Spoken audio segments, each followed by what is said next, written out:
Hey guys, how's it going? Welcome back to another live stream. Back to another live stream. Back 100 times? to another live stream. 200 times? Back. 500 times? Probably.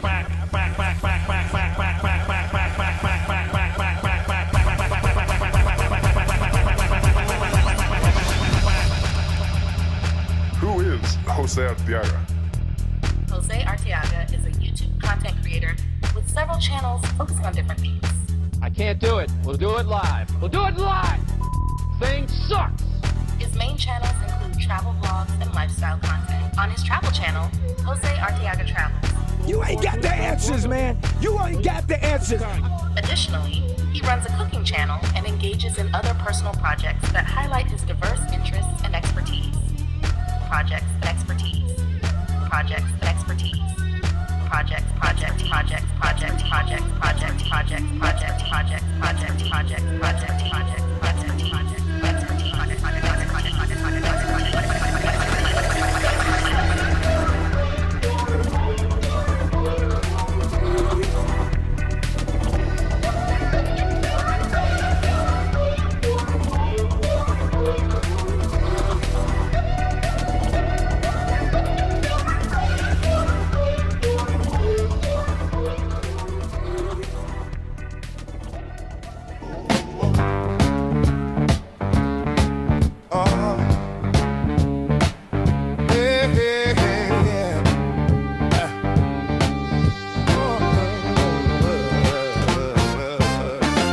And I don't want you, and I don't need you.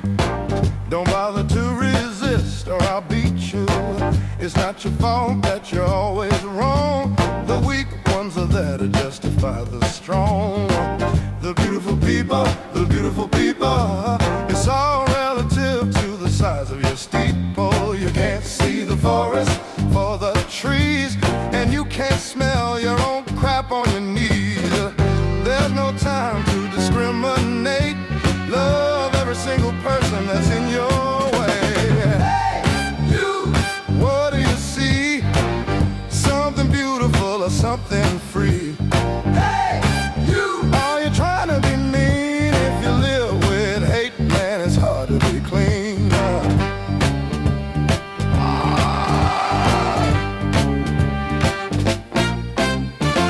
The worms will live in every host.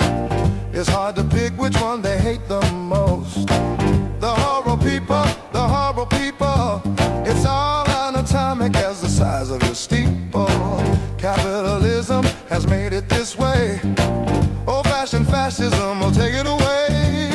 Hey, you, what do you see? Something beautiful or something free? Hey, you, are you trying to be mean? If you live with hate, man, it's hard to be clean.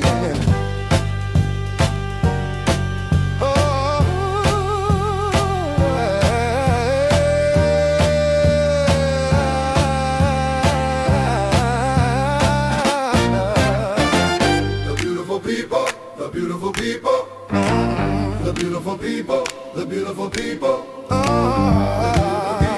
the beautiful people. Hey, you, what do you see? Something beautiful or something free?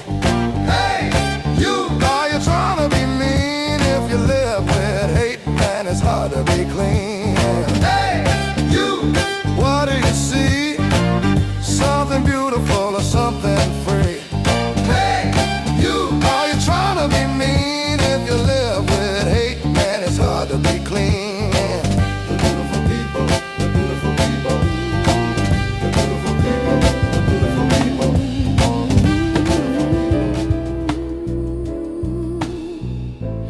Another head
Hey, guys, how's it going? Welcome back to another show, to another live stream.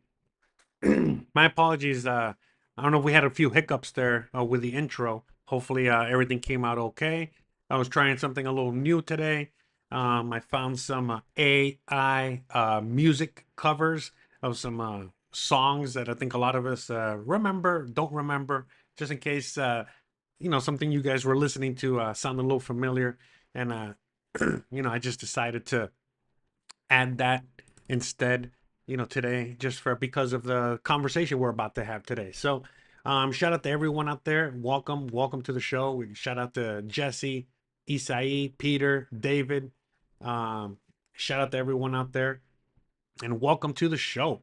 So, again, hopefully everything's coming in smoothly. I don't know why. It seems like it's jittery a little bit on my end, but I think everything's coming out okay. Hopefully you guys can hear me at the very least.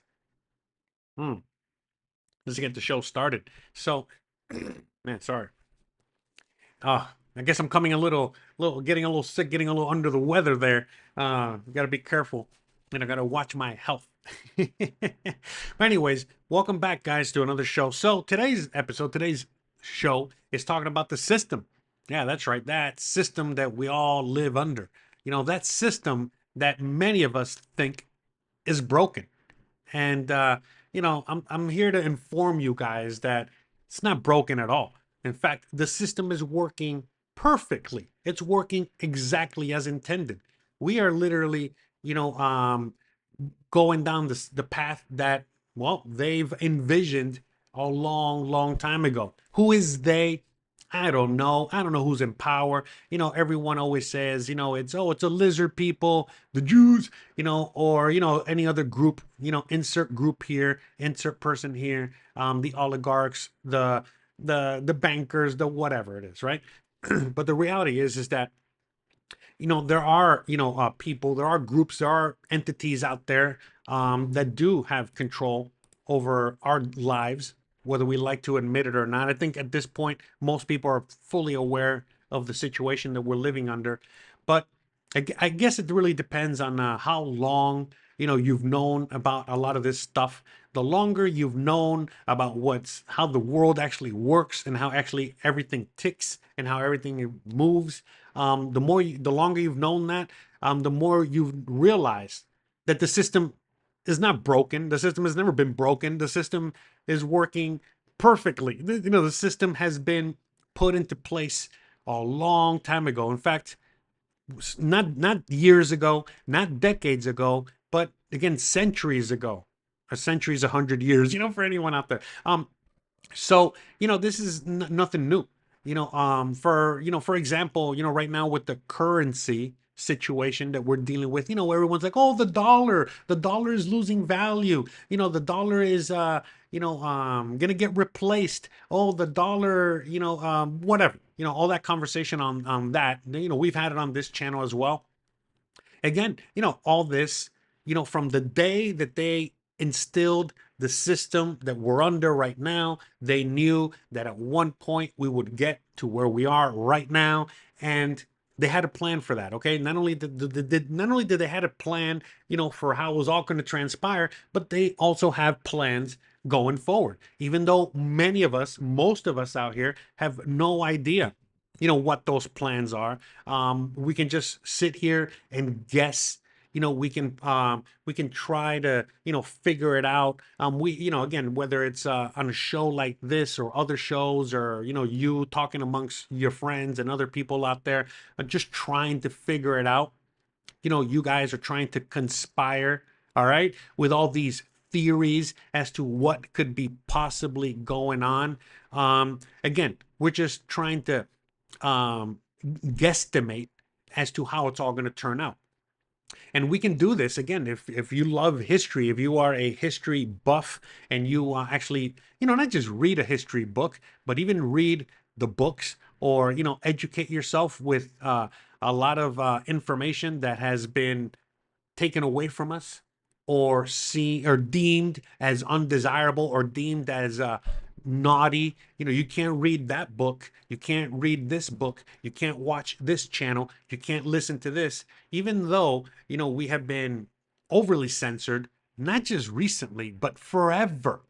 For the longest time, um, that has not allowed us to really know the real truth. Because again, the real truth is always hidden since forever. This is nothing new. This has been going on for a very long time. And throughout the years, throughout the centuries, throughout time, people have discovered the truth or known about the truth and tried to let the people know the truth, and it usually doesn't end well. Whether it's for the people, that are trying to say the truth, because the people, again, someone out there finds out the truth. They're trying to tell the people, the humanity, and humanity doesn't want to listen. All right, because they don't want their bubble to burst. They don't want to. They don't want the idea of the life that they've been living has been a lie this whole time. And so you're going to get a lot of pushback from that. And if you don't get pushback from that, or if you get embraced, by the people, whether or not you do, the people in power are going to find out, and they're going to put a silence to that. And that's how it's always been. They've always silenced the truth. They've always silenced, anything getting out that is not their official narrative.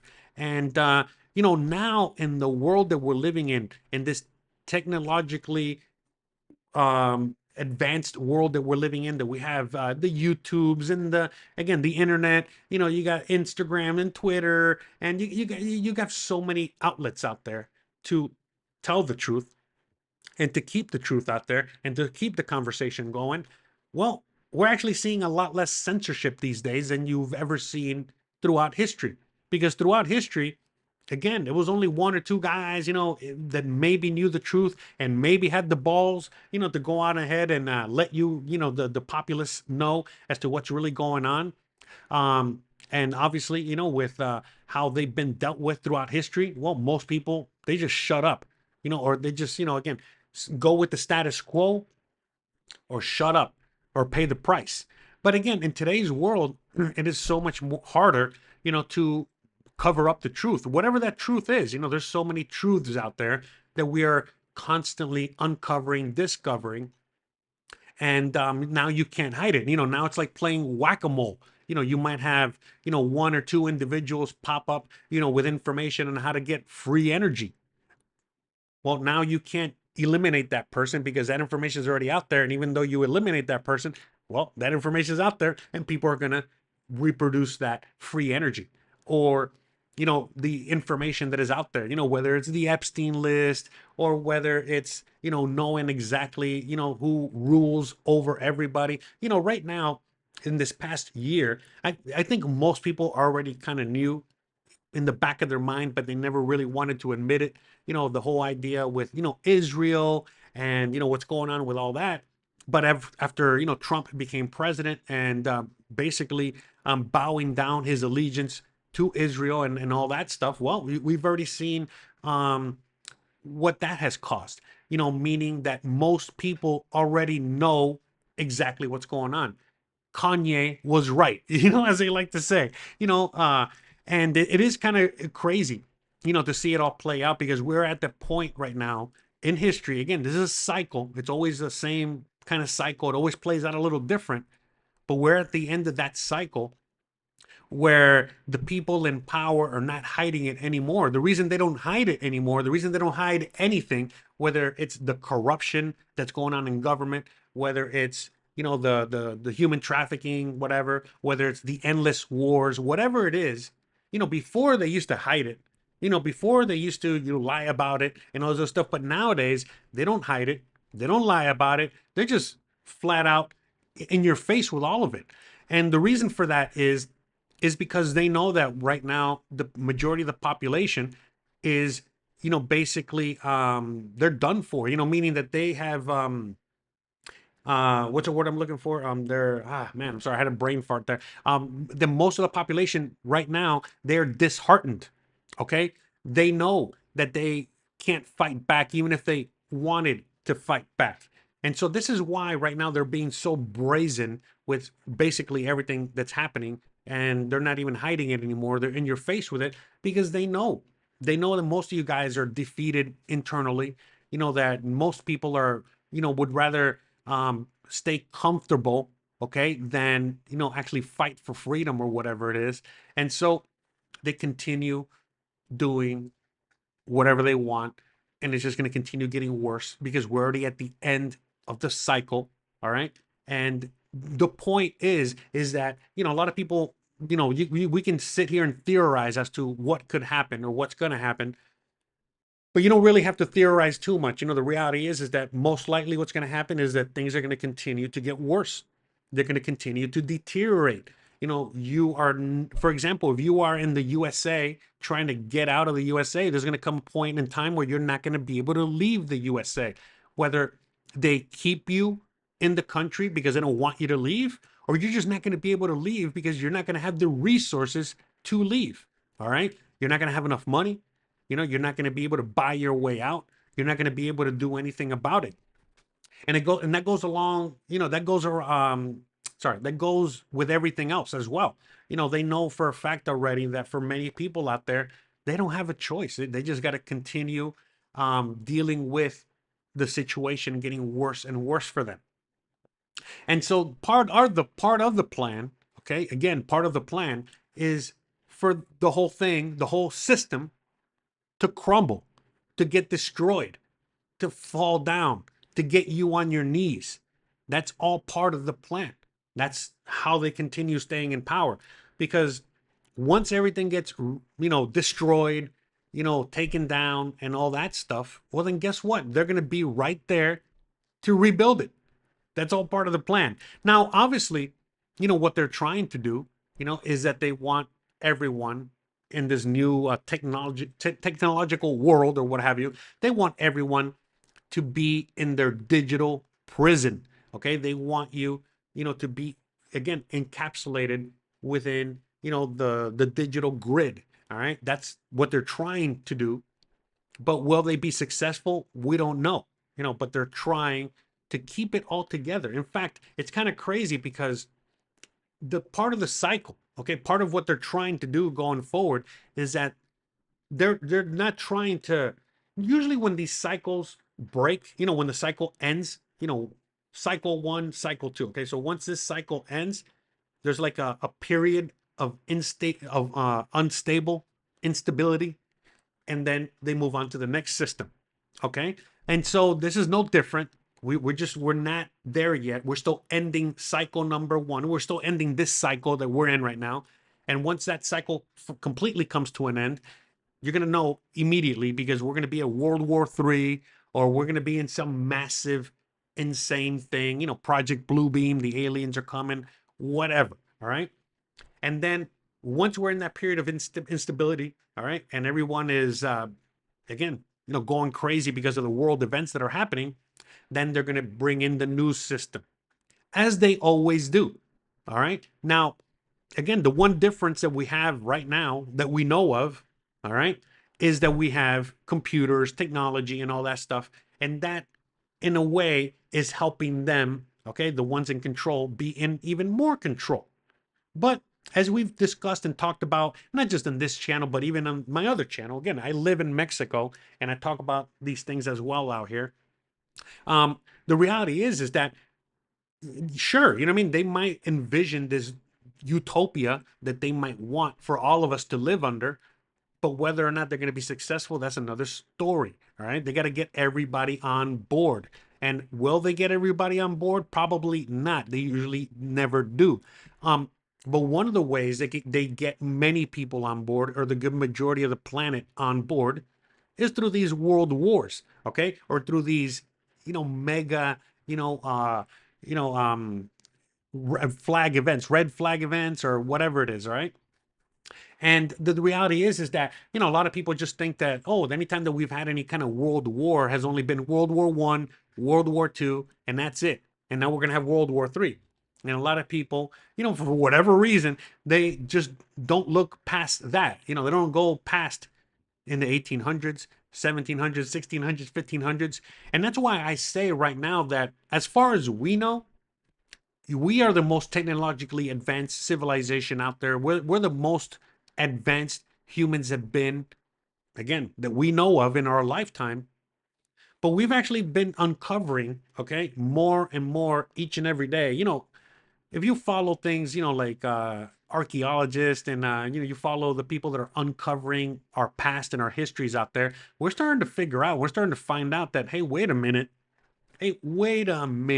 maybe humans not that long ago were actually even more technologically advanced than we are today, and something happened, some cataclysmic something happened. Okay, and basically the world got rid of all that technology. Again, it could have been anything. It could have been a meteor, it could have been one of those sunburst or whatever. What do they call those things? The things that destroys all the technology. I mean, there's many things, okay, that could have happened. It could have been a world war.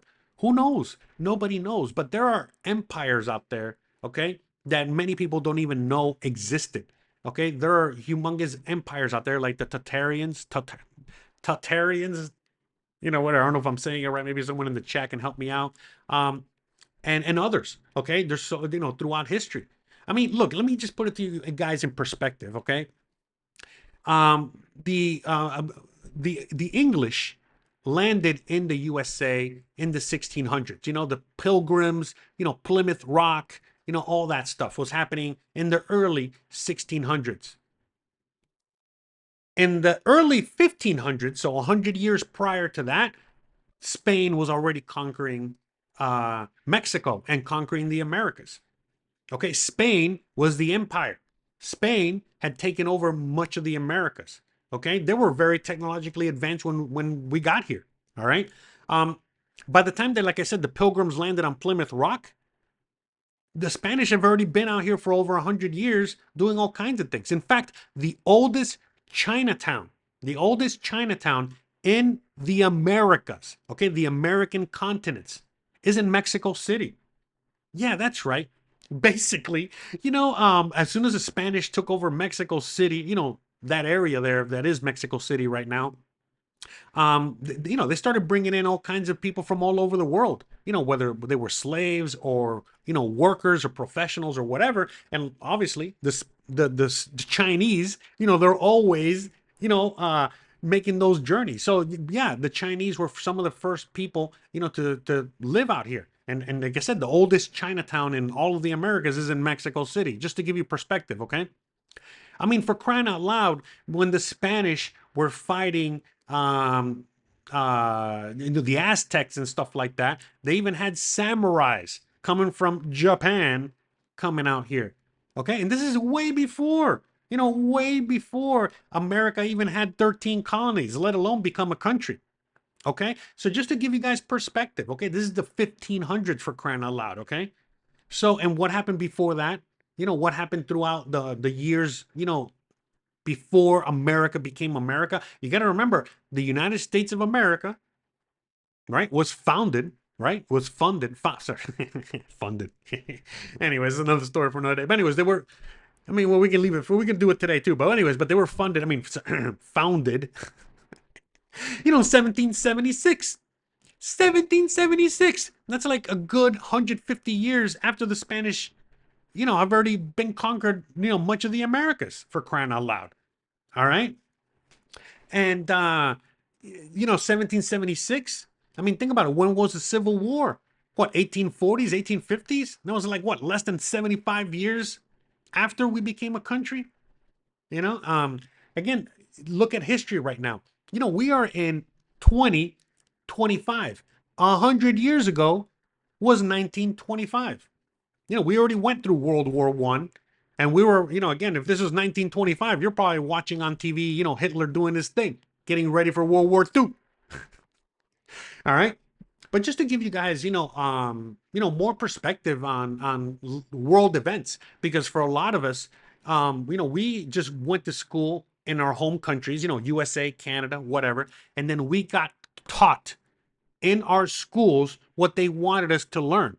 Okay, their history, okay, their narrative, and since we studied and learned that in school, when again, we never really found out the truth, the real history, or the real truth, or just the real history as to a lot of what happened in the last several hundred years, and for a lot of people, they live in that bubble thinking that everybody was living in the Stone Age up until the United States of America became a country. And that's not like that at all. So all I'm saying is that, the further back you go into history, the more you realize that the cycle that we're in right now, the situation that we're in right now, has been repeated countless times, over and over and over and over again. And it will continue to repeat. Now, again, I don't know if you know the old saying that, that history repeats. Now, I don't necessarily like to say it that way, because history doesn't repeat per se, but it rhymes. It definitely rhymes. And so every time that the cycle, continues, every time that we have a new cycle, every time that this thing gets renewed, reinvented, or whatever, there's always something different about it. There's always new and different things. Like in this case, we got computers. We got the digital prison that most of us, voluntarily put ourselves in. Okay. And some of these tools, some of these things did not exist back in the day. All right. But other things existed, for propaganda, such as newspapers, such as books. All right. And so on and so forth. All right. And the narrative in the history has always been watered down, or again, tailored to fit the narrative, tailored to fit the people that are consuming that information. Because one thing that I realized, when I moved to Mexico, for example, and I was living out here in Mexico, and I was talking to just regular people, whether it was a taxi driver, or whether it was somebody that was a professor at a university, a doctor, the guy shining shoes, is that the majority of Mexicans had much better understanding of history and much better education than even the smartest individual back in the USA. So, out here, they have a lot more knowledge of their history, of their past. Because again, you got to remember, Mexico, for example, just to give you an example, Mexico, okay, that's not like a new country. Back when the Aztecs were here, before the Spanish even landed, this was called Mexica, or something like that. And basically, once Mexico became a country, they named it Mexico, because this was the land of the Mexica, or something like that. Again, please, correct me if I'm wrong down below. But at the end of the day, they have a lot more knowledge and a lot closer relationship when it comes to history, knowledge, education, and knowing the truth. All right, than a lot of people in the USA know. It's funny because everybody right now in the USA is a conspiracy theorist. Everybody in the USA these days is questioning everything, and finally starting to wake up. But that's how it's always been in Mexico and many other countries out there that have had to deal, with the wrath of, these people in power. You got to remember that, if you're coming from the USA, we have been the empire.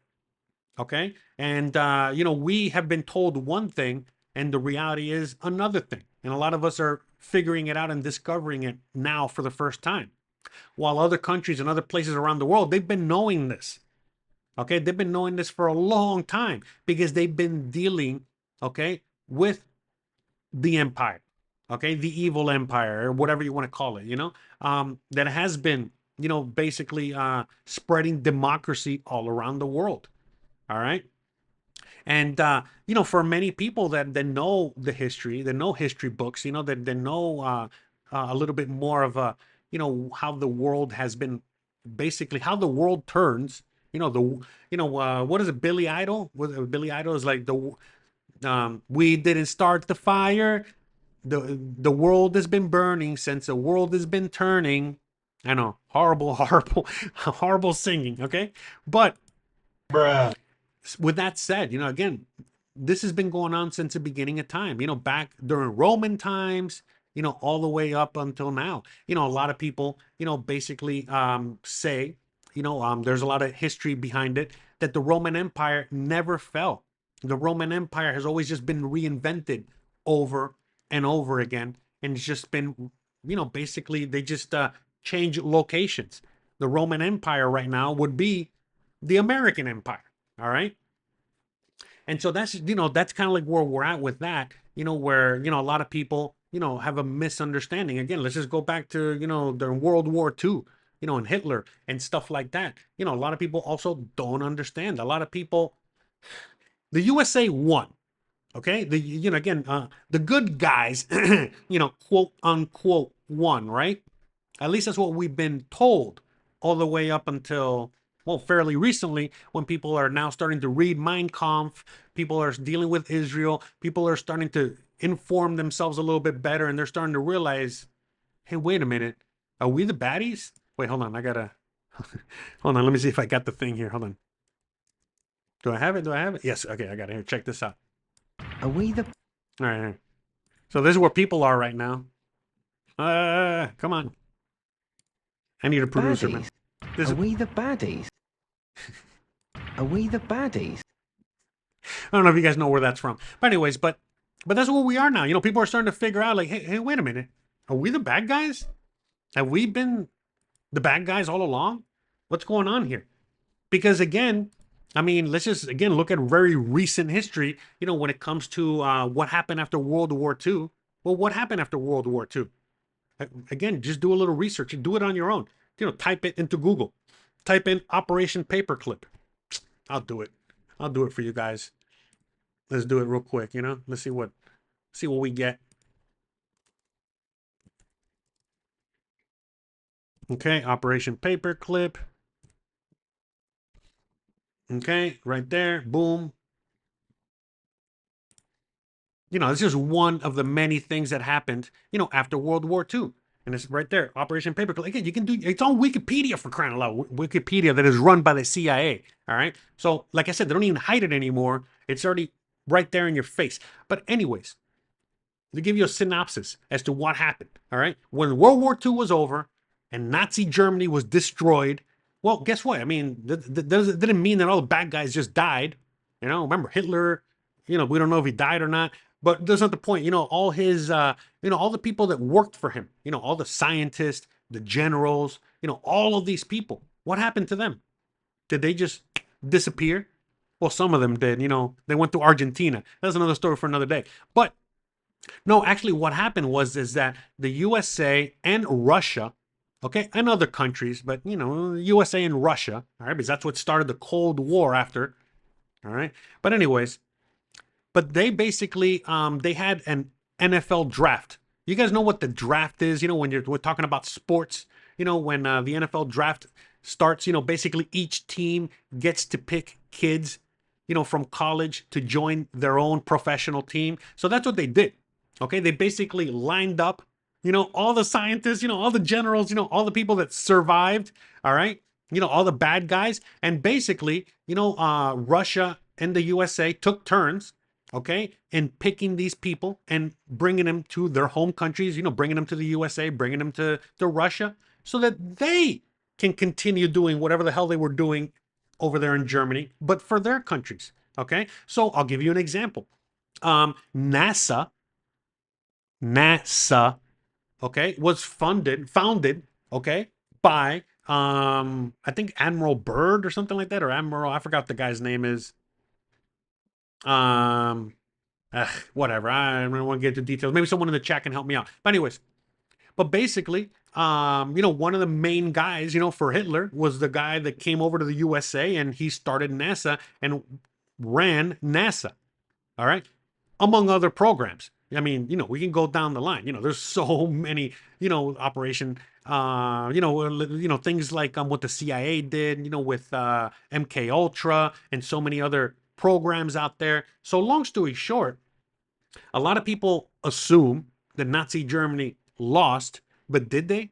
Did they lose? Because a lot of the things that, Nazi Germany was doing, oh, that's right, von Braun.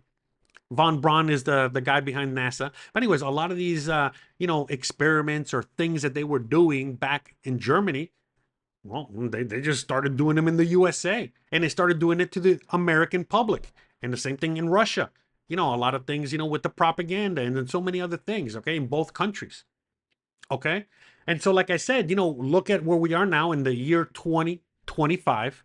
All right. And now that we're looking back at a lot of the things that happened, again, after World War II, during World War II, before World War II. And well, we're looking at around at ourselves and we're like, well, wait a minute. It's happening again. It's happening again. What the fuck? How does nobody see that it's happening again? Now, again, I think a lot of us, we're, like, how the fuck does people don't see it? But a lot of people, even if they do see it, they don't want to see it. That it's the same thing over and over and over again. A lot of the rhetoric that was going on before World War II, a lot of anti-Jew, anti-Semitism stuff, was going on before World War II. We're seeing it right now. And when we had no context, again, just a few years ago, when we had no context as to, well, why did Hitler hate all the Jews? What was very easy for, Hitler to be the bad guy, just to give you an example. Because we didn't have any context as to why the Jews could possibly be so bad. But now, again, I'm not talking about all Jews, okay? I'm talking about Zionists. I'm talking about, the Israel project stuff, whatever. Again, me saying Israel one too many times is already probably causing me troubles here on the internet. But look, the point is that, as, we've been finding out in the last couple of years, and especially in this past year with Trump and everything is going on again, everything after the October 7th thing and everything that's happened since then, most people around the world are like, oh, I get it. I see why they were hated. Oh, I see. You know what? Let's read some of Hitler's books. Let's read some of the books from back then and see if there's any correlation to what's happening right now. Oh, let me read. Oh, wait a minute. Oh, wait a minute. Holy shit. As I'm reading, I'm realizing it was just as bad or worse. So, I mean, look, right now, a lot of people elected Trump, for example, because they wanted a lot of that woke stuff to go away. The woke culture, the ability to be able to say retarded if I wanted to without getting in trouble and so on and so forth. All that woke shit disappeared with Trump. Okay. And a lot of people don't realize that a lot of that woke culture was happening in Nazi Germany. I'm sorry, it was happening in Germany before the Nazis. Let me reiterate there. And so what do I mean? So right now, a lot of people, when they voted for Trump because, well, they didn't want their kid, to be learning, okay, sexual activities, while they're 5 years old, in school. They didn't want, what is it, like a drag queen story hour. They didn't want the transgender stuff. Again, you're too young to get a tattoo or have a drink, but, we can change your sex if you want. Whatever. All that stuff that was going on with that, plus, all the leftist woke ideology, all that stuff. A lot of people, they had enough. They were done with all that. So that's one of the reasons they voted in for Trump. If you look at Nazi Germany, if you look at Hitler, why was he going after the Jews? Oh, well, let's look into it. Let's read the book. Well, it says it right there in the book. It says it right there in the history book. It says it right there on Wikipedia.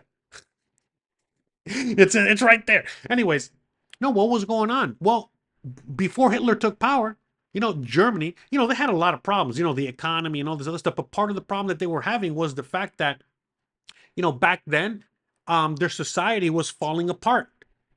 And what was causing German society to fall apart?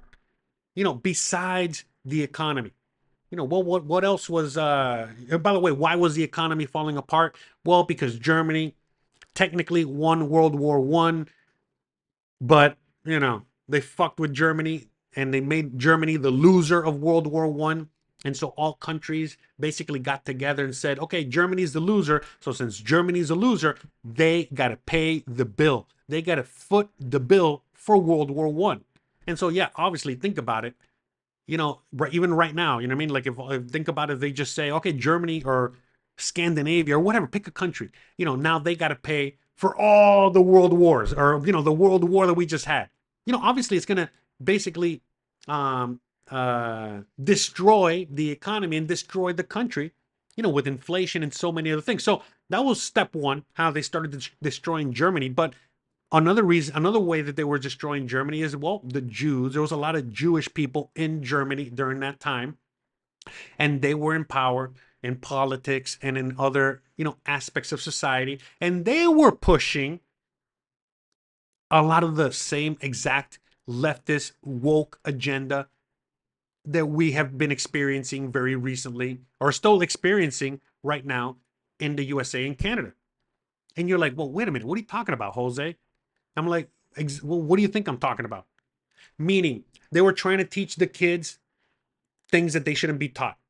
Okay? They were, doing the transgender thing. Yeah, way back then. Okay? Meaning, oh, I want to change my gender. Okay, I want to take my thing off and I want to, do this. So anyways, a lot of the same exact things, okay, that brought Hitler to power is what brought Trump to power. Now, is Trump and Hitler the same? No. Obviously, you know what I mean? But just saying, history doesn't repeat, it rhymes. So now this time around, you're seeing, Trump and the people behind him, again, it doesn't matter who was in power, okay? But, this is the way that, again, how they create the narrative and how they create these things is that they got to give you the problem so that they can give you the solution. So the problem came beforehand with Biden, Obama, and everyone else before him. And by the time Trump came along, he was basically offering the solutions to all those problems. But with those solutions come more problems. Okay? But part of, his what he did, again, from day one, he went and, he's made a humongous alliance with Israel, where basically, you already know, he's their lapdog. Okay? And that's the situation that's going on with all that. And so it's kind of different, but not so different, because then you start to realize, well, wait a minute, because of everything that Israel's been doing and all things that have been going on with all that, you're starting to realize, well, wait a minute, why is Israel, why are the, Netanyahu, or is it like Kanye says, Net and Yahoo? Let me see if I can find that. Hold on. That's too funny. But anyways, hold on.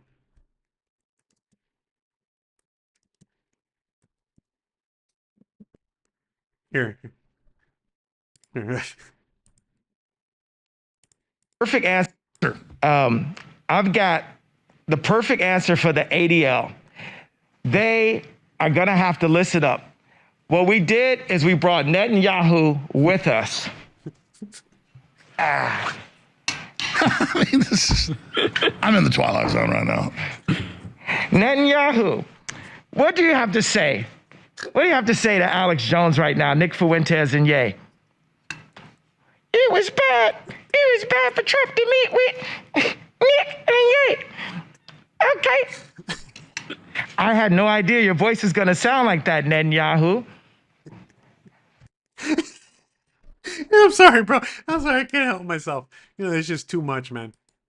Anyways, so you saw Netanyahu. I forgot what I was saying with the whole thing. Oh, yeah, but anyways, now all of a sudden Netanyahu, he's doing what Hitler supposedly was doing, right? Which is killing, genocide, and all that crazy crap that's going on. Obviously with different people, obviously with a different situation.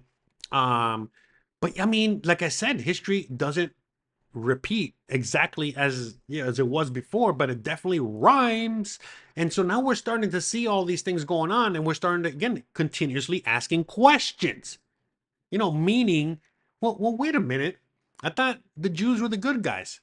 I thought Israel were the good guys. Why are they doing all those things to all those people? Again, not just what's going on with Gaza and shit like that. Forget that.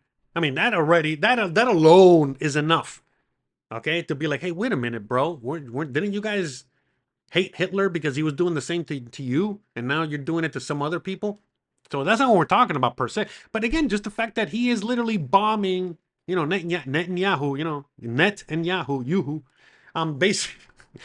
basically, they have bombed every country in the region, for crying out loud. Like, are you kidding me right now? And so what the hell is going on? Again, where it's making everyone on the planet question Who the hell are the good guys? Who are the bad guys? What is going on? Why are we allowing this? Yada, yada, yada.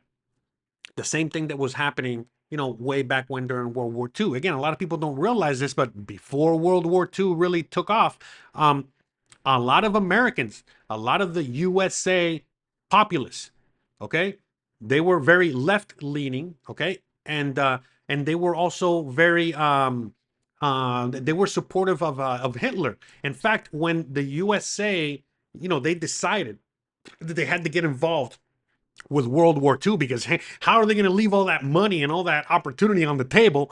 So as they were deciding, how to join World War II, one of the main discussions that, America was having was, who do we join with?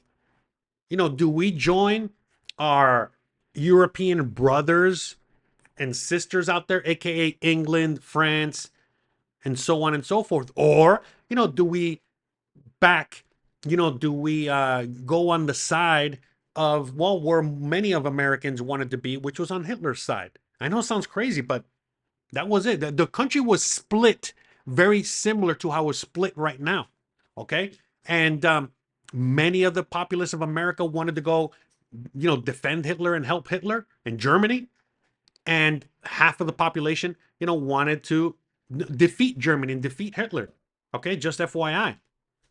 And so we don't know who was in control here, but somebody decided that, hey, why don't we bomb? Well, actually, the Japanese bombed Pearl Harbor, but we kind of set it up as well. But anyways, long story short, okay, when we allowed that to happen, that's when we basically decided that's the side that we're going to join. Japan bombed us. Japan is on the side of Hitler. Well, I guess we got to go against Hitler. And that's how that happened. Like that, okay? But up until that point, most of the population was undecided, and many obviously didn't even want to go to war. All right? The hell are we? What does America have to do with that world war? Especially after coming out of World War I and the devastation that caused and happened.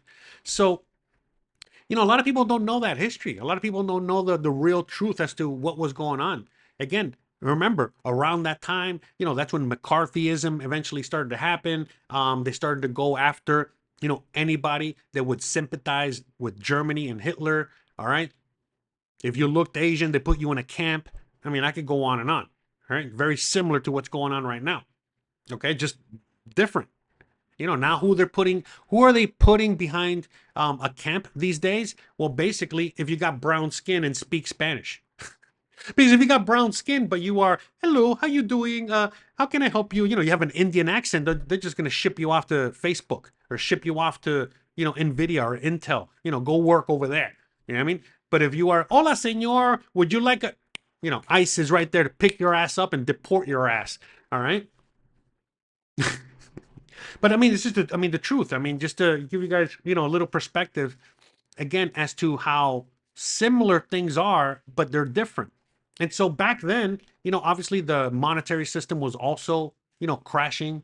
Again, back then, before World War II, we were under the British pound. But Britain was getting pounded, because of World War II. So we were also under, during a brief moment, again, around that time, during the World War I and World War II time, where there wasn't even a world reserve currency per se. China, when they had their revolution in the early 1900s, around the same time as World War I, they, or a little after that, or whatever it was, I don't know, again, please correct me in the chat, but around that time, China, when they instilled their brand new revolutionary government, they used Mexican silver in order to establish their currency, because there wasn't really a world reserve currency, or there wasn't really anything stable enough for them to ping it to attach it to per se. And it wasn't until after World War II that all of Europe and a good portion of the Middle East and many parts of the world were destroyed. The economy of the world was in shambles. And that, at that point, because what was going on during World War II, you got to remember, like, for example, let's say you are France and Germany is about to conquer France, and they had gold reserves in France. So in France, before Germany took over, they put all their gold on a ship and they sent that ship to New York, and all that gold was being held in Fort Knox. By the way, Fort Knox is to hold all the foreign gold reserves, not to hold our own gold reserves. You think the USA is going to tell anyone out there where they keep their gold reserves? Again, that's another story for another day. I am not convinced that the USA has no gold. Okay, I am one of the believers out there that, when it's all said and done, the USA probably holds some of the most gold, if not the most gold in the world right now. But anyway, that's another story for another day. But long story short, after World War II, they had to reestablish a brand new currency. And during World War II, there was a lot of capital flight, out of all these countries that were, again, being bombed to death, being obliterated because of World War II. So, many countries sent their gold to be held in the USA because they knew the USA was safe. Even though the world was, burning over there in Europe and burning in other parts of the world, they were fine in America. Nobody could reach America. Nobody could take the gold from America. So they were betting on the fact that, okay, Germany is going to take over France. At some point, we're going to get them out of here and we're going to get France again. But in that time, if we have gold here, we have anything valuable here, they're going to take it. So we might as well take whatever valuable and ship it to the USA. So many countries did that. And so after World War II was over, and all these countries around the world were in shambles and nobody had gold reserves, guess who did have gold reserves? In fact, all the gold reserves. That's right, the US of A. All right. So at that point, that is when the United States of America, the United States dollar, the US dollar, became the world reserve currency because it was backed by gold. Not just any gold, but everybody's gold, the world's gold that they were holding in Fort Knox. Again, come get it if you want it. And so that's where the gold was held all the way up until the 70s. Okay. And during the 70s, I don't know if you guys remember, late 60s, 70s, by that point, the USA had already been in a few more wars. Right after World War II, we went into the Korean War. Eventually, we had a few more skirmishes here and there. But eventually, late 60s, 70s, what came about? The Vietnam War. Okay. And so guess what? Some of you guys know the history of the Vietnam War. I'm not going to, bore you to death with that. But the Vietnam War, just like the war in the Middle East right now, was basically, the USA was hemorrhaging money because it cost a lot of money to have a war on another side of the planet. All right.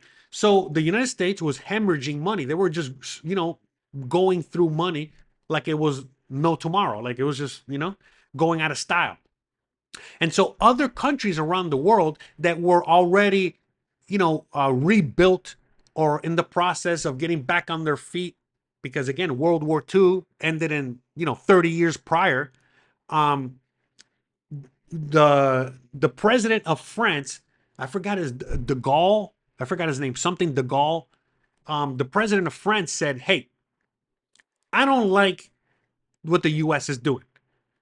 They're out there fighting in Vietnam, fighting in Korea, fighting on the moon, fighting, wherever. And where the hell are they getting that money from? What the hell's going on? In fact, this is the president of France. In fact, I don't really care what the USA does. That's their problem. That they're their own sovereign country. They can do whatever they want. But you know what? They're not going to do it with our money. So our gold reserves that have been held in Fort Knox, that have been held in the USA because of World War II and have been safely held here throughout this whole time. Well, guess what? The threat of Hitler and World War II are long gone. The country has been rebuilt, and we don't like how much money you're spending on all these wars and all these programs and all these things that you're doing. So we're just going to ask for our gold back. So can you ship all that gold that belongs to France back over here, please? Like right now, like tomorrow. Thanks. And so obviously You know what I mean? Nixon had to say, yes, of course, we're going to send you your gold right away. And so as soon as that happened, other countries started asking for their gold back.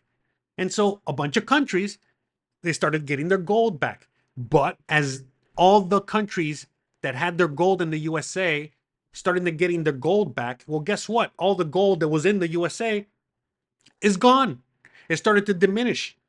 And eventually it got to the point where apparently we had so little gold left that Nixon said, hey, enough. And we know it's cute, and we know France wanted their money back. We know England wanted their money back. All these countries wanted their money back, and we sent it out. But that's it. We can't be sending any more gold out for the foreseeable future.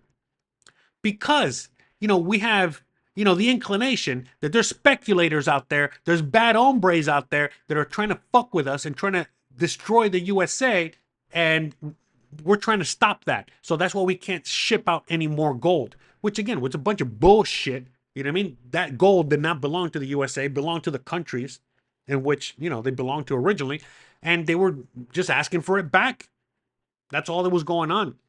But the USA was so reliant on those gold reserves, and they were so already addicted to spending and addicted to money printing and addicted to their form of life. Again, remember, America had a golden age after World War II, plus all the wars that we went into, okay? And all that was basically for free. We were using other people's money to fund that. But then all of a sudden, we didn't have that money anymore because the countries wanted their loan back. They wanted their gold back. So then Nixon had to, figure out a solution. And so the solution was that, okay, hey, you got us. You got us. You know what I mean? Whatever. Okay, we sent the gold to France. We sent the gold back to these countries, but that's it. As of right now, we cannot send any gold out anymore for this foreseeable future. Whoever has gold in the USA, don't worry about it. It's safe. It's safe. Trust me.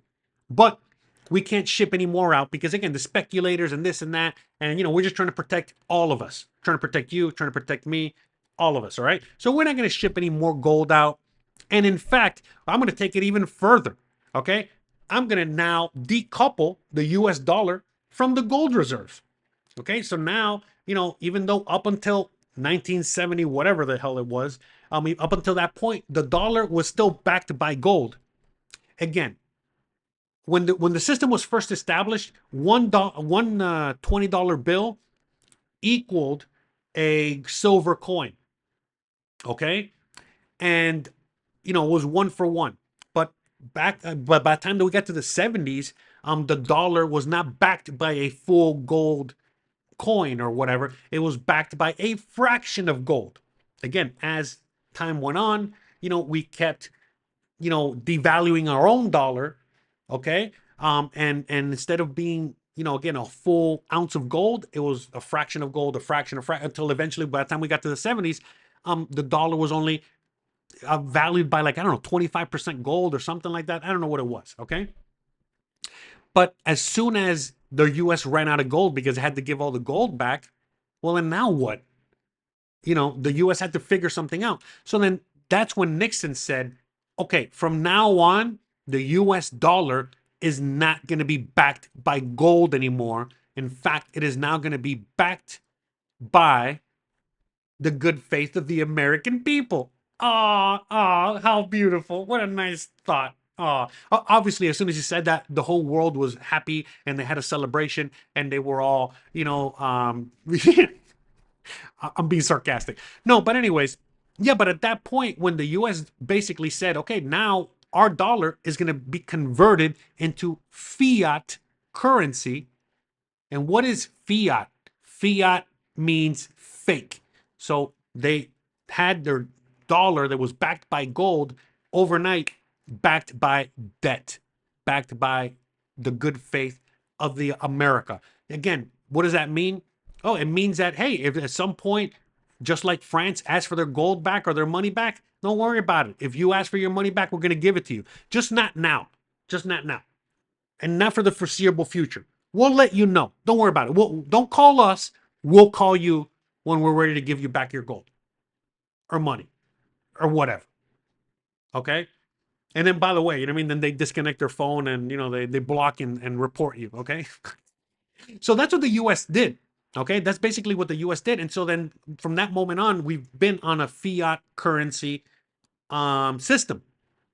And not just that, but then the rest of the world was like, well, you know what? Well, fuck it. You know, if they're doing it, we can do it. And so the rest of the world started to follow suit. And obviously it started out with the big dogs, like European countries, bigger countries, like let's say Russia, whatever it is, they started having their own fiat currencies, but eventually everybody had their fiat currency. But the thing was that as soon as everybody got their fiat currency, well, then guess what? So what happened was that before, all currencies were valued by gold. But after gold stopped valuing the dollar, again, the dollar was not valued in gold anymore, and all dollars were backed by nothing, just a good faith, by air. All countries were in the same boat, but all countries are not created equally.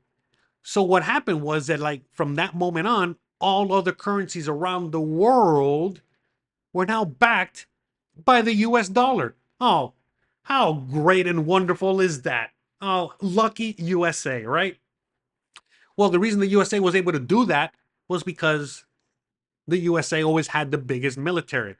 And that military has only gotten bigger and bigger and more powerful. And you already know, if you disagree with the USA, they'll come a knocking.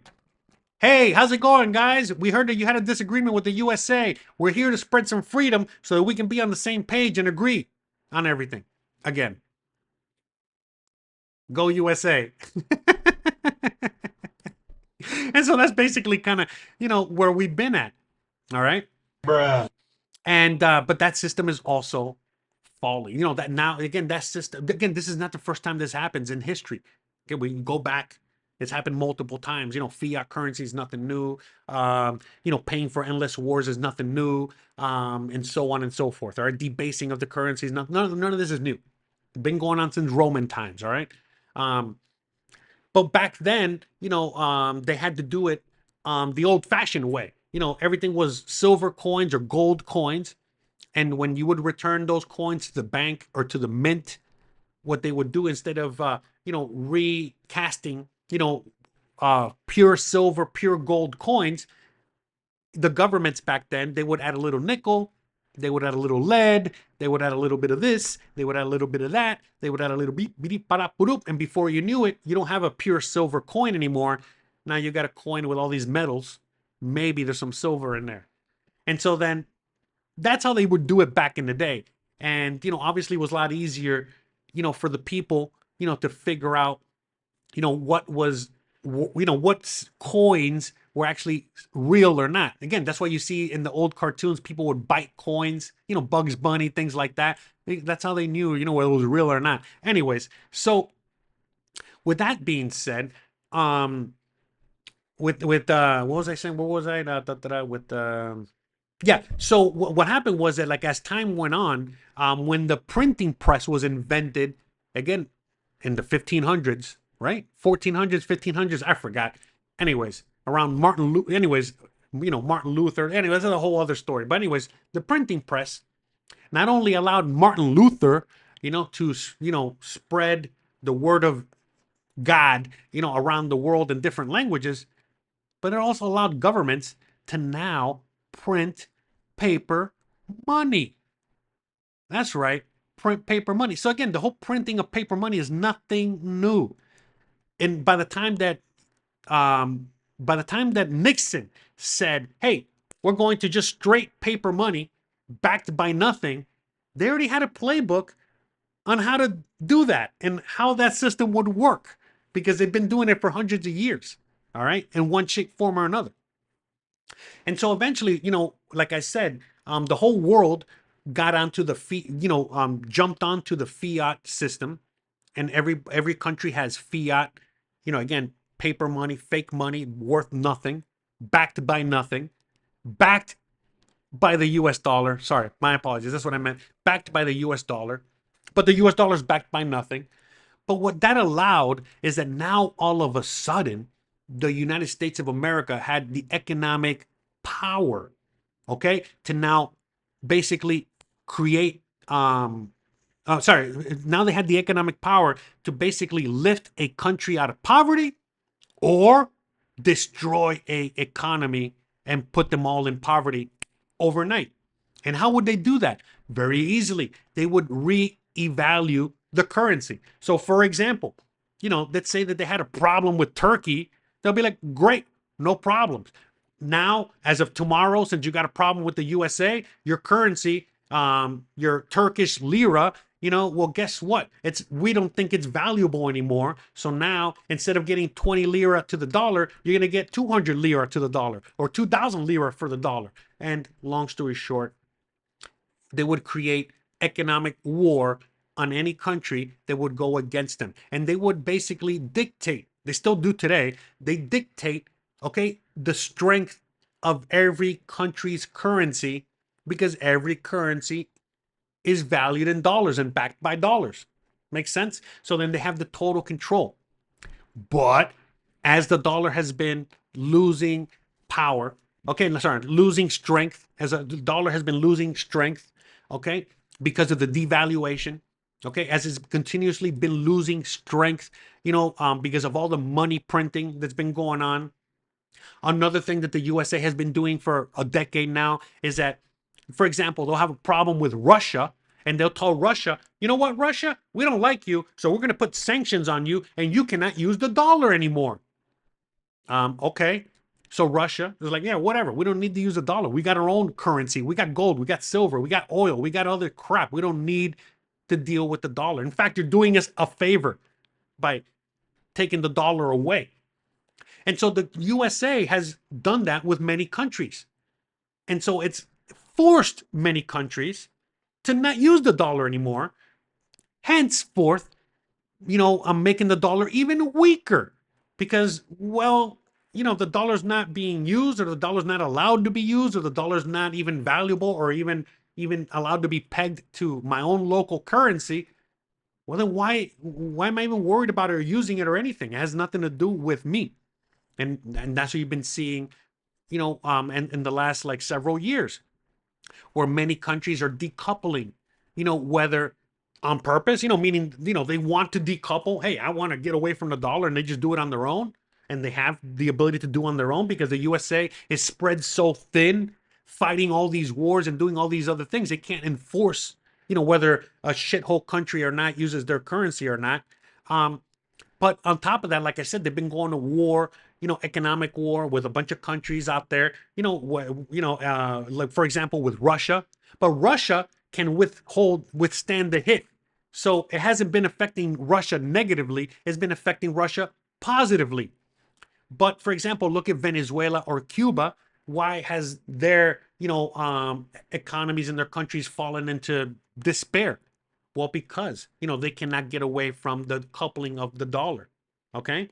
And so they have, again, it's obviously way more complicated, and there's a lot more going on. But what we're seeing right now is something very similar that we've seen many times before, where now, again, the current currency, the current world reserve currency is on its deathbed. It's basically, about to end. We're going to go through a period of nothing, which is why you need gold and silver. And then we're going to go into a new currency. Now, the people in power, they don't want that, they don't want that space in between currencies in which people, go back to gold and silver and then go back to a hard currency or a, a currency that is backed by gold or a hard currency, a real currency. So what they're doing is that, well, under Trump, again, it doesn't matter who was president, but we're just saying what happened.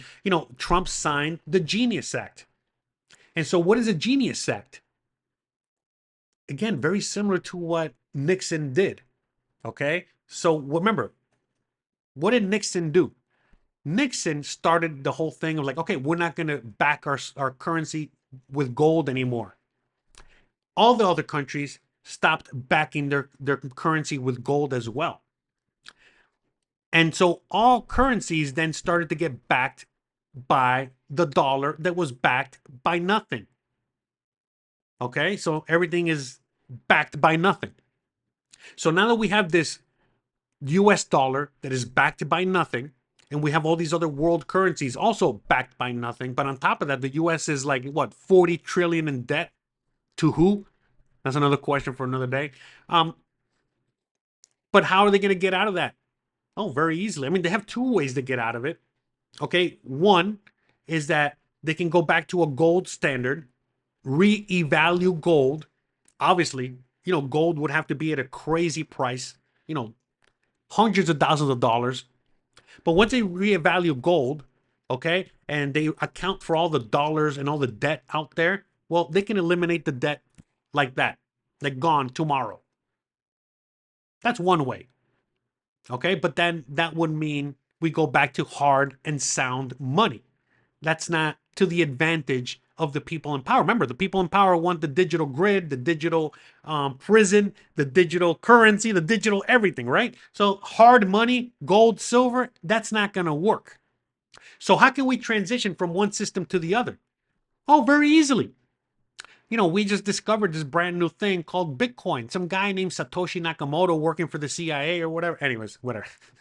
We don't know. We don't know who Satoshi is. We don't know who invented it, but we can all assume. I mean, not assume, but if you follow the paper trail, you know exactly who created it. But anyways, it's not a story. It's not here nor there.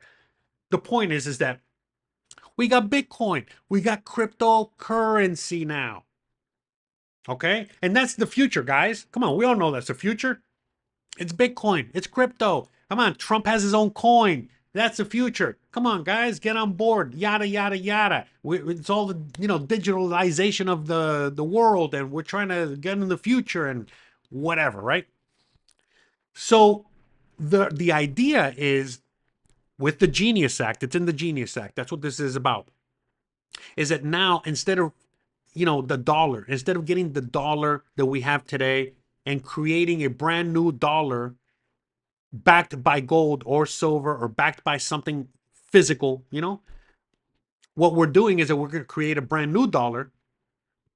But again, this time it's being backed by cryptocurrency. You're like, huh? How does that make sense? Again, let's unpack this for a minute. So right now, cryptocurrencies, okay, they got their own value. Okay, like a Bitcoin is like gold. It's like its own thing, but it's valued in dollars. Just like gold and silver are valued in dollars, right? But it's not just. Sorry, shout out to Opie out there. Welcome, Opie. Yeah, we all know it's Craig, right? Anyways. Inside joke for Bitcoin nerds out there. But anyways, look, the point is that, where we're at right now is that we have all these cryptocurrencies out there, but it's not just the cryptocurrencies. We have these things called stable coins. And what is a stable coin? Stable coins are coins that exist in this digital world that are backed by a dollar. So for example, I have 100 US dollars. And I buy 100 US dollars worth of Bitcoin. Okay? And that Bitcoin rises in price. And now I have $1,000. Okay? In Bitcoin. So you can, what a lot of people do is they'll get that $1,000 in Bitcoin and they'll cash it out to dollars. Remember, that's the currency that we all use, correct? So if you're just looking to make a quick buck, you put $100 in. You get your gains, you get your winnings. Once you get to the point where you want to be, you cash out of the casino and you get those winnings. Okay, just like a casino. You go into the casino with $100, you buy some chips, they give you the chips, you go gamble, you make $1,000, you go back to the window, you give them the chips, they give you dollars. Okay, are we on the same page? Okay, so that's how the system works. So right now you put money into Dogecoin, Bitcoin, shitcoin, Trump coin, whatever it is, at the end of the day, you're going to cash out $2. That's the idea, right? But what a lot of people actually do, the ones that trade or the ones that are in the system, the crypto system or whatever, what they'll end up doing is that they cash out, okay, but they stay in crypto. So again, how the system works is like this, just for those that don't know how this crypto system works, okay? So I put $100 in, I buy $100 worth of Bitcoin, okay? Then when I cash out, I don't cash out to dollars.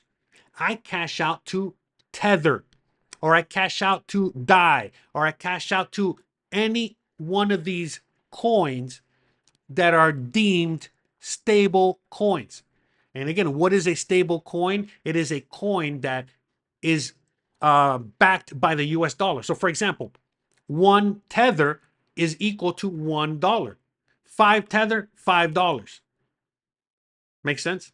So when you cash out your $1,000 in Bitcoin, you're cashing out to 1,000 Tether, because you're probably going to end up keeping that money there so you can buy Bitcoin again and make more money. But even if you don't do that, you got to still you still got to cash the Bitcoin out to Tether, and then that Tether turns into US dollars. So what the Genius Act is, okay, the Genius Act, wrap your head around this one, is that they're backing each US dollar with a stable coin. But wait a minute, Jose, didn't you just finish explaining that each stable coin is backed by a US dollar? So how the hell can now a US dollar be backed by a stable coin? That's, you know what I mean? It doesn't even make any sense. But anyways, that's the plan. And so obviously there's many stable coins out there. And the idea, again, you can read it yourself. It's in the Genius Act. The idea is that what they plan on doing is to create a brand new stable coin, and then put all the money, all the debt that the US has into that stable coin, into that digital system, and then reevaluate the system as they would with gold or silver, and thus eliminate the debt.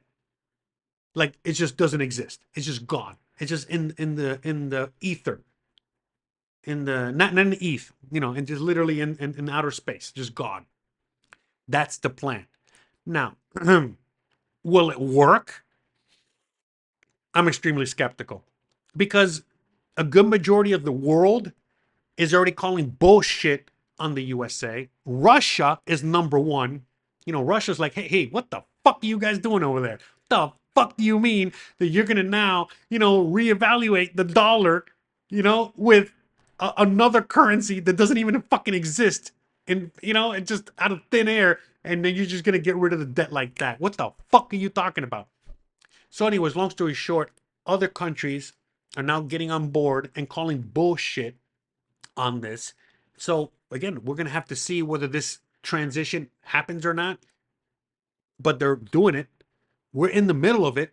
The whole digitization of it, everything that you're seeing, that everything is just quickly, notice that, everybody's now, all these countries with digital IDs, digital currencies, digital this, digital that. That's because they're all trying to get this online, get this going as quickly as possible before the people that can actually, do something about it, do something about it. But look, at the end of the day, what's going to happen is that the system's going to crash and burn, because you cannot continuously replace a fiat currency with another fiat currency and another fiat currency and another fiat currency. Because at the end of the day, in order for any currency or any of this to work, the people need to have faith that this works, that this is, something that they can trust. And most people do not. And as time goes on, they're trusting it less and less. This is why you're seeing things like gold and silver basically hit all-time highs and continuously rising in price as more and more people are realizing what's on deck, what we're about to embark on, which is a giant monetary reset, which we've had many times before. And when that monetary reset happens, there's another thing that happens called a debt jubilee. Again, it's been going on for hundreds of years. And what a debt jubilee is that basically all our debts are canceled. But these people in power are so, and what's the word? Greedy. You know, they're so greedy that they want a debt jubilee for them, but not for you, not for me, not for us.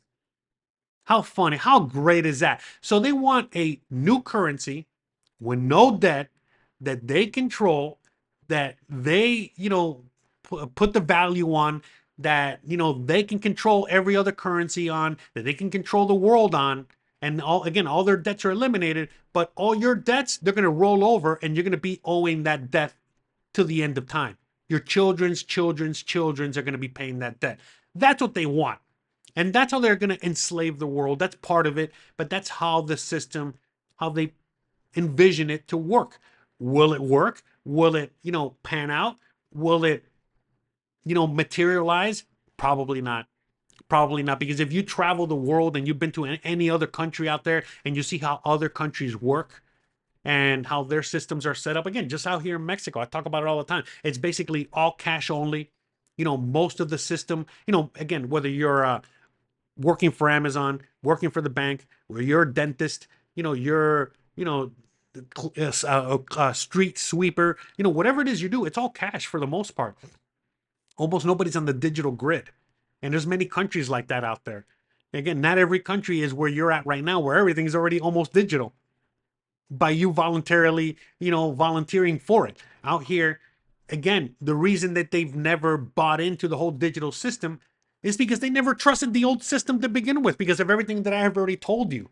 You got to remember, when you are an American and you are the one dishing out the debt and dishing out the pain, you don't see anything. But when you're on the other end of the the other end, meaning any other country around the world, you've been dealing with this pain for a long time, and you've been hoping and praying that the dollar collapses and the system collapses, so that finally, all currencies around the world can go back to how they were before, and they were all backed by a hard currency, or backed by hard assets, or backed by true value, as opposed to how they're backed right now. So again, right now we're seeing the empire, the evil empire, the big empire, the US empire, trying to remain in power. Again, who controls the US empire? We already talked about it, ask Hitler. Anyways, in fact, who controls the evil empire? We have somebody here to tell us all about it. Hold on a second.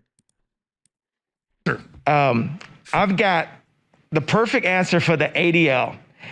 They are going to have to listen up. What we did is we brought Netanyahu with us.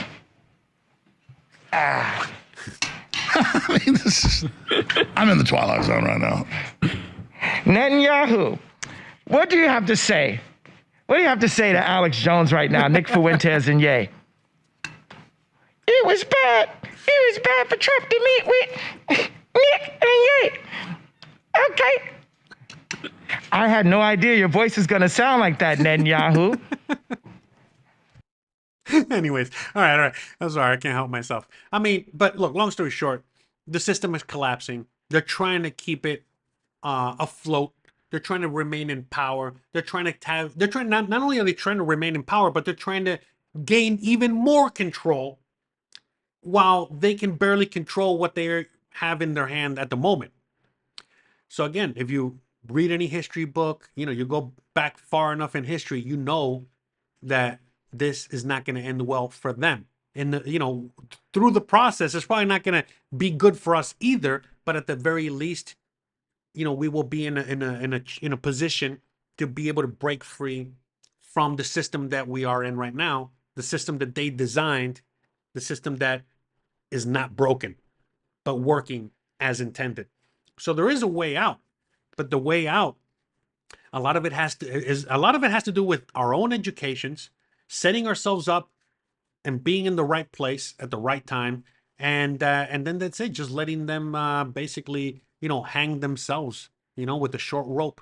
That's it. I mean, it always comes to an end. And so right now, with the whole thing with the Genius Act, to me that was like, wow, man, this is where we are. Things that I thought of years ago as a pipe dream, you know, very high on mushrooms and weed and all kinds of things, thinking, okay, this is how they're going to do it.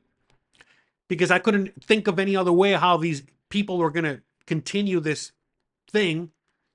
And here we are, and they're doing it. They're doing it. They're literally fucking doing it. But again, you know what I mean? Are they going to be successful? Probably not. Again, they're already losing all kinds of power all over the world. And the dollar each and every day is becoming even more worthless. And when this system finally goes kaput and they try to replace it, it's not going to happen. It's not going to work. The people around the world they've had enough. They've had enough. They don't want to be slaves to the USA anymore. They don't want to be slaves to the international bankers anymore. They don't want to be slaves to the Netanyahu's out there. All right. So anyways, guys. All right. I really hope that you guys enjoyed today's show. I know I went off on a large rant, you know, just ranting and ranting and ranting, you know, about all this stuff. I really hope you guys found it educational, entertaining, whatever. Before I go, I'm going to read a few comments. You know, I see you guys were very active in the comments today. Seems like you guys really enjoyed today's show. So shout out to everyone. We got Henry Rollins out there. I'm sorry, David Rollins. I thought it was you, man. I thought it was Henry Rollins, man. I was about to ask you for your autograph. Big Henry Rollins fan. Is that your brother or cousin or something? Anyway, shout out to David. He says, Jose, you are awesome, mi amigo. I really wish you did some of these in Spanish for our Mexican amigos, my friends out here who do not speak English but could really benefit from the podcast. You know, again, a lot of my videos are also translated into Spanish. But as I was saying earlier in the show, you know, when I talk to just a typical Mexican out here, they know a lot of this stuff. They know a lot of this stuff. You know, the people that don't know this shit are Americans and Canadians and people, you know, in the first world that, you know, have the best education and the smartest on the planet. Those are the people that don't know shit. Okay? The reality is, like I said, you know, whether I was talking to the shoe shine guy or the taxi driver or the doctor or the whatever, a good majority of people have a good semblance of everything I said today. Again, I understand that I have a little bit more in-depth knowledge than the average bear out there. And, you know, not everybody, you know, out in Mexico, you know, or out there in the world knows all these things. But I'm telling you, man, you know, once you leave the USA, you will be pleasantly surprised by how many people actually know these things. Okay. And the ones that don't know it, it's because it's not affecting them at all. That's another thing, too. You know, a lot of people just assume, you know, this whole worldwide takeover, the digitization, this whole thing is just going to, you know, destroy everyone around the world. And it's going to be any further from the truth. Like I said, if you travel the world and you go to other parts of the world, you're like, oh, yeah, I mean, wait a minute. You know, these people, you know, they don't even have an internet signal, let alone, you know, they're going to implement any of this shit out here. So, yeah, like I said, you know what I mean? Once you leave that bubble of the USA and you really start seeing what's out there, you really realize, like, oh, we're going to be okay. Oh, we're going to be fine. Everything is okay. You know what I mean? Because look, right now here in Mexico, you know, we got a Mexican president that, you know, is doing a lot of the NWO, you know, Great Reset shit. And you get to really see how it's just not going to work when the people just do not comply. Like flat out, not only do not comply, but everyone across the board does not want to comply. And even the president doesn't want to comply per se. I mean, it is a great thing. Like I said, once you really go out there, and again, I don't want to, you know, just flat out say that the people in power, you know, whoever they are, you know, like they don't have their hand in everything and they're doing all kinds of things to all parts of the world, because they are. But it's a great, humongous world out there. There are 8 billion plus people out there.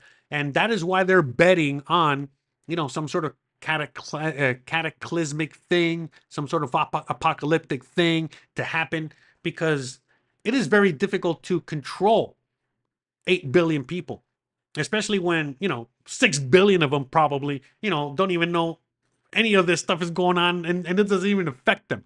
But if all of a sudden some crazy thing happens and, you know, we have a lot of people die for whatever reason, well, it's a lot easier to control and cattle the herd when it's a smaller herd than when it's a humongous herd that is uncontrollable and is all over the world. So that's the thing. Hidden Knowledge says, hey, Jose, what the government shutdown What will happen to the people on Social Security that cannot work anymore? I talked hidden knowledge. I actually talked about that last week.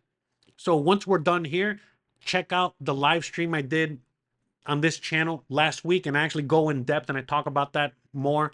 But yeah, I mean, basically what I was saying last week seems to be coming true. It seems like I wasn't that far off.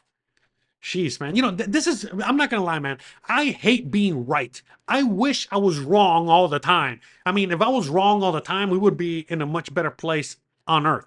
I hate being so right about so many of these things. But anyways, long story short, going back to what you were just saying, how this government shutdown in the USA is going to be affecting people. Yeah, I mean, I said it. I said it last week. You know what I mean? I don't expect the government to be open anytime soon. It's going to be affecting people next week. Because, I mean, right now it's Thursday the 24th. I mean, sorry, Thursday the 23rd. Next weekend, so about 10 days from now, is the November 1st, right? I mean, let me see. 1, 2, 3. 1, 2, 3, 6, 7, 8, 9. Yeah, 9, 10 days from now. 9, 10 days from now, people are going to get a rude awakening when they're not going to get their SNAP benefits. They're not going to get their Social Security. And they're not going to get a lot of these things that they rely on. And again, it's all on purpose.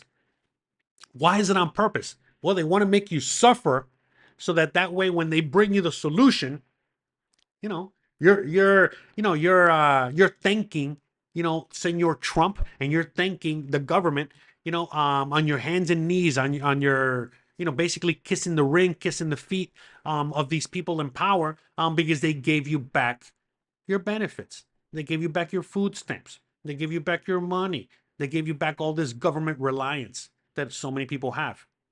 Again, this is why, I mean, when people ask me, it's like, hey, Jose, what are you doing for your retirement? Bro, I live my retirement, man.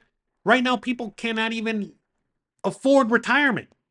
The fuck am I going to, what hope do I have in 20, 30 years? You know what I mean? So, and especially being, under that pressure, being under that, always scared, like right now, you don't even know if you're going to get your benefits or not. You and so many millions of people all around the USA. Yeah, it's going to get real dicey real quick. I'll tell you that right now. So honestly, what I think is going to happen is that they're not going to open up the government again until some point in November, probably right before Thanksgiving. Okay. But it's on purpose, man. It's all on purpose, to bring everybody to their knees and because the thing is like they bring you to your knees, okay? And obviously, right before you're about to revolt, they give you back everything, and then you're thankful, okay? And grateful. And, you're not going to go against the government. You're not going to go against the people that just fed you, that just gave you your money, that just gave you your benefits, right? Now, of course, if they don't give you your benefits, your money, your everything, of course, everyone's going to revolt in some way, shape, form, or another, or whatever. But if they give it to you right before, and by the way, this is a tactic that's as old as time. I mean, the government is using it on a grand scale with the people. But if you work any regular shit job, they do that to you too at your shit job. They work you all the way up until you're at the point of like ripping out your hairs and about to, go crazy and do some crazy things. And then hey, you want a pizza party? Hey, we got a special guest. We got Netanyahu, and he's bringing his fucking pizzas. So, I mean, come on. It's the same old, and that's what I think is in the works. That's why they're doing what they're doing. It's all on purpose. It's all nothing. Okay, please understand this, guys. Everything they do is on purpose. Everything they do, there's a script behind it. Another thing that you all have to realize is that, these people in power, these people running everything, they're not all the smartest, people in the world out there. There's a bunch of fucking idiots running the show. There's a bunch of fucking idiots in power. Okay? And when you combine both, okay, you get the Illuminati. No, anyways, when you combine both, it's a recipe for disaster. And that's where we're at now. We have a lot of corrupt people in power, a lot of retards in power, a lot of people that are, they know exactly what the script is and what they need to do, and they're doing it. And at the end of the day, the people that are suffering are the people, nobody else. Not nobody in power. Nobody in power gives a fuck about you, and they never have, they never will. And this is all same as it ever was. Okay, just par for the course. So if I were you out there and you rely on government, for your food stamps, for your social security, for whatever the fuck it is, again, assume you're not going to get your benefits at the beginning of the month. Now, you will get them. I really do, for sure. Again, if I'm a betting man, which I am, anyways, if I'm a betting man, I would bet that's going to come before Thanksgiving, 100%. It's, again, not the week of Thanksgiving, but at some point before Thanksgiving. So meaning, the first week, maybe the second week of November is going to be rough. And once it gets so fucking rough out there that the people are just, I can't take it anymore. That's it. Government shutdown over. Benefits into your pocket tomorrow. Okay? So what I was going to say is that plan accordingly. Okay? Whatever money you got now, make sure it lasts. It's enough to last you a few weeks. Stock up. If you still got food stamps, you still got some money, whatever, stock up on things you can afford, like rice and beans and a bunch of other, things that are extremely inexpensive that can feed you for the time being, and so on and so forth. But, long story short, again, who knows? I mean, I hope I'm wrong. I hope the government opens tomorrow and they give you guys your benefits November 1st. I hope the government shutdown ends on Halloween and you get your government benefits that weekend. But I mean, I wouldn't trust them. I wouldn't put my money on that. I'll tell you that. In fact, I feel a lot more confident betting on the Miami Dolphins winning this weekend than I do that the government's going to open up. All right. So I'll leave it at that. All right. So anyways, that's right. David Rollins says, Henry is a bit of a freak. Yeah, that's right. Yeah. Henry Rollins, man. Shout out to him. Anyways, up here in Taxco. Oh, really? Is that where you're from or where you're at? Most of our Mexican neighbors and friends really don't know, Jose. How do we find your translated pods? Oh, wow. Okay. Well, I mean, by the way, David Rollins, if that's where you're at, I would love to visit that area. That's like the silver capital of Mexico. That's on my list. Me and Christian both really want to go. So that's on my list of places to visit. So hopefully when I do, we can link up if you're out there. Shout out to you. But I just realized, right now, 1 second, I want to check something out. Because I just realized I'm pretty sure that my live streams do not get translated. You know what I need to do? You know what I think I'm going to start doing? I'm going to get my live streams and I'm going to re-upload them, because when I re-upload them, that's when they get translated. But when I do a live stream, it doesn't get translated. So that's what I'm going to start doing, okay? I'm going to work on that. Okay, and I'm going to see, hopefully it'll work out. I think it will. But what I'm going to start doing is that I'm going to like this video, I'm going to re-upload it, because right now, as soon as I'm done with the live stream, YouTube post it. But it's a different kind of upload thing, because it's a live stream. It's a live stream. Once it's done, it just posts.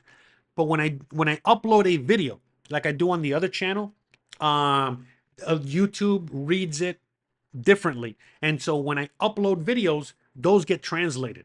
Okay, not all of them, but a good majority of them. So I'm gonna experiment, and I'm gonna try doing that here on this channel. I'm gonna re-upload. I'm gonna start with this one. I'm gonna see if I can do it, today, this weekend, whatever. We're gonna re-upload it, and if it translated, then I'm gonna do that with the other videos, and then that way everyone has a Spanish version, not just Spanish, but any language, that they want to translate it into, version of what I'm saying here. So awesome. Sounds good. Thank you, David. In fact, let me write that down, because I'm going to forget. Hold on. Re-upload.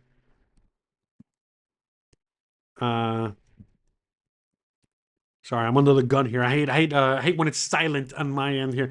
In fact, I'm gonna put Kanye. I've got the perfect answer for the ADL. they are going to have to listen up. What we did is we brought Netanyahu with us. I mean, I'm in the twilight zone right now. Netanyahu, what do you have to say? What do you have to say to Alex Jones right now, Nick Fuentes and Ye? It was bad. It was bad for Trump to meet with Nick and Ye. Okay. I had no idea your voice was going to sound like that, Netanyahu. Oh, yeah. All right. This guy. Hold on. One last one. Hold on. One more Kanye. One more Kanye.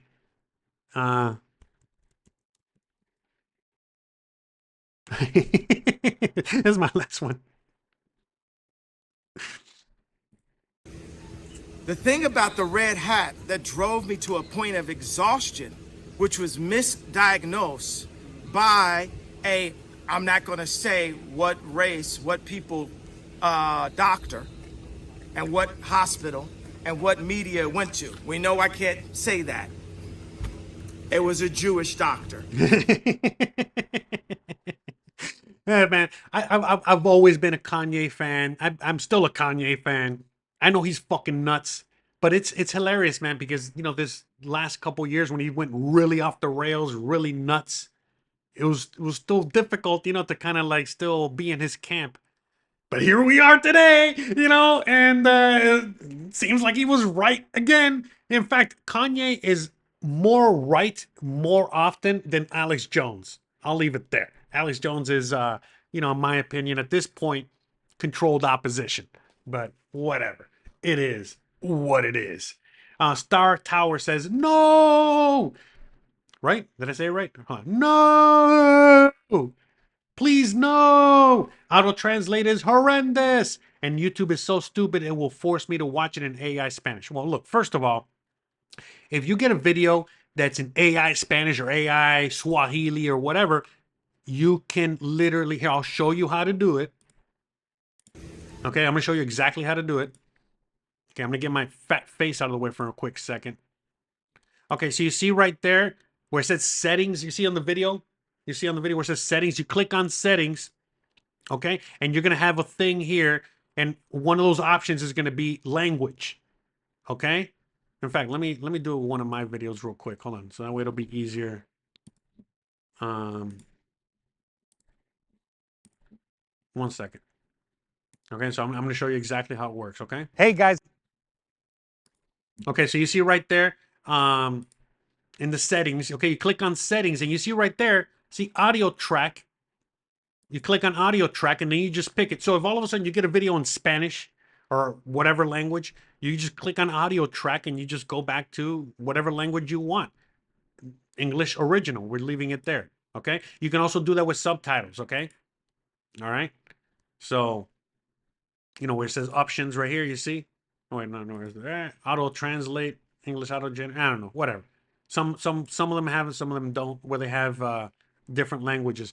Anyways, the point is that that's how you do it, okay?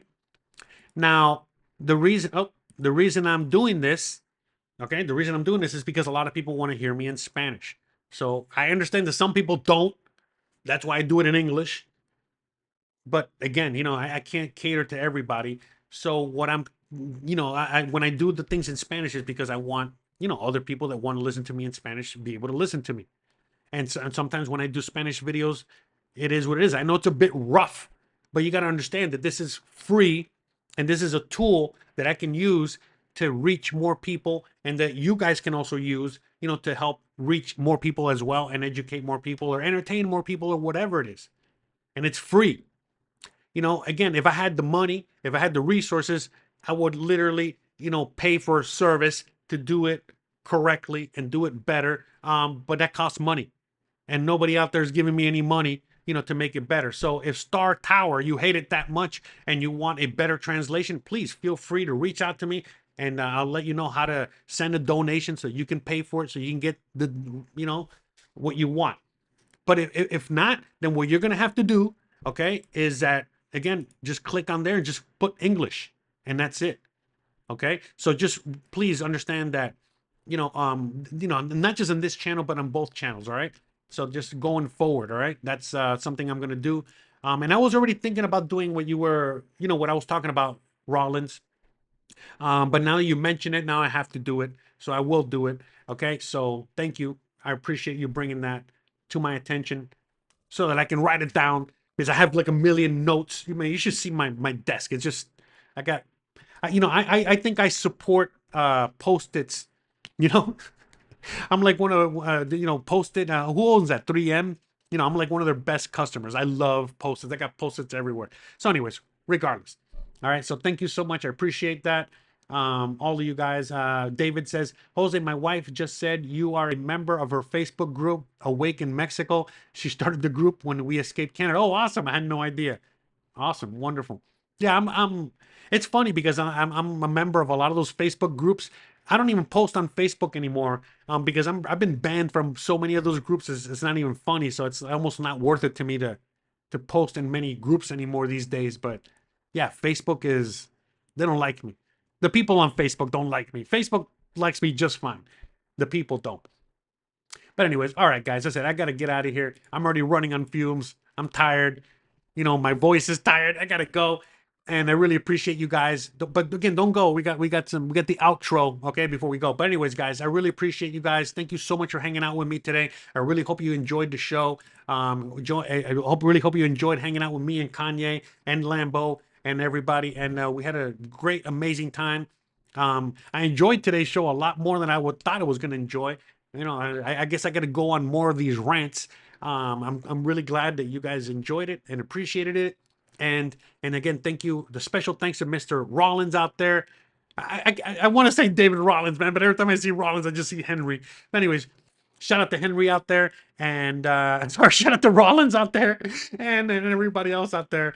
I love you guys, appreciate you guys, and I'll see you guys on the next one. So with all that being said, let's play some music and let's roll out of here. Love you guys, appreciate you guys, and I'll see you guys on the next one. Bye, guys.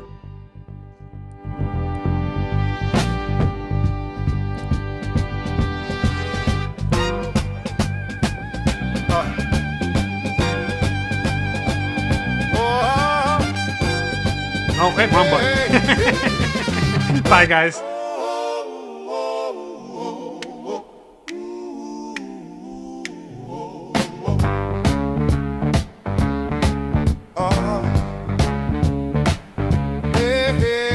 By the way, this is an AI cover of Marilyn Manson, The Beautiful People.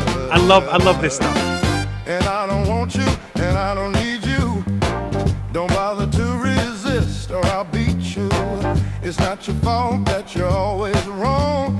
The weak ones are there to justify the strong. The beautiful people, it's all relative to the size of your steeple. You can't see the forest for the trees, and you can't smell your own crap on your knees. There's no time to discriminate. Love every single person that's in your way. Hey, you! What do you see? Something beautiful or something free? Hey, you! Are you trying to be mean? If you live with hate, man, it's hard to be clean.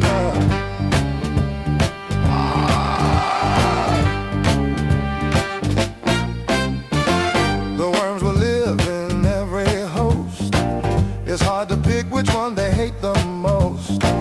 The horrible people, it's all anatomic as the size of your steeple. Capitalism has made it this way. Old-fashioned fascism will take it away. Hey, you, what do you see? Something beautiful or something free?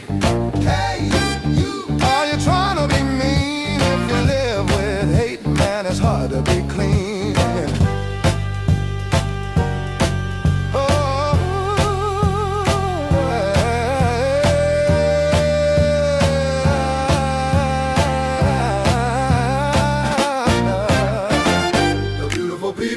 The beautiful people, the beautiful people, the beautiful people,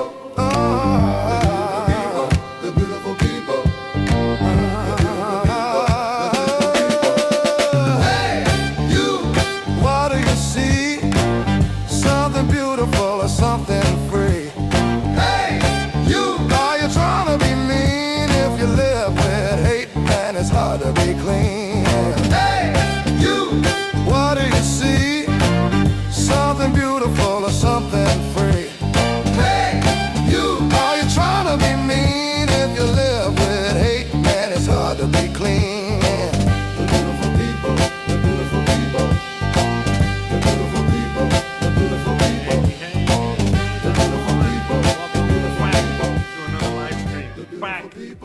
live stream. 100 times? Do another live stream. 200 times? 500 times? Probably.